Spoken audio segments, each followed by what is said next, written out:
সমগ্ৰ দেশৰ ভিতৰতে পোনপ্ৰথমবাৰৰ বাবে শিৱসাগৰত মাৰোৱাৰী সমাজৰ উদ্যোগত অনুষ্ঠিত হ'ল শ্ৰীমদ ভাগৱত পাঠ। সম্প্ৰীতিৰ মিলন ভূমি শিৱসাগৰত এক অনন্য দৃষ্টান্ত স্থাপন কৰিলে মাৰোৱাৰী সমাজে। থানামুখ দৈকলঙীয়া গাঁৱৰ বৰনামঘৰ সমাজৰ সহযোগত শিৱসাগৰৰ মাৰোৱাৰী সমাজ আগবাঢ়ি আহি আধ্যাত্মিক একতা আৰু সাংস্কৃতিক সমন্বয়ৰ প্ৰতীক হিচাপে অনুষ্ঠিত কৰিলে 7 দিন 7 ৰাতিৰ অবিৰত শ্ৰীমদ ভাগৱত পাঠ। সকলোকে আদৰ স্মৰণ। আজি কাৰোবাদাই পাতিলে ভাগৱত অখণ্ড ভাগৱত পাঠ।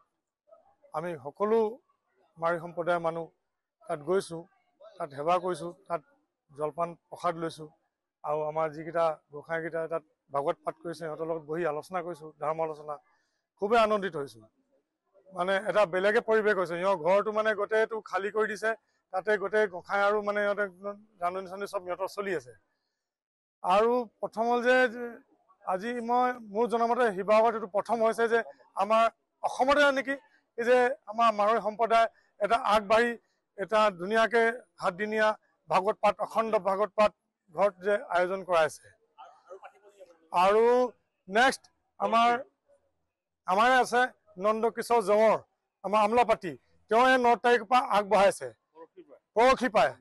সকলো ৰাইজকে এইটো আমাৰ পৰা এটা বিনম্ৰ নিবেদন যে সকলো তাত তেওঁ ঘৰতে যে উপস্থিত হয় আৰু তাত ভাগৱত পাঠৰ আনন্দ লওক, চবে সেৱা কৰক, চবে আৰু প্ৰভু আশীৰ্বাদ প্ৰাপ্ত কৰক।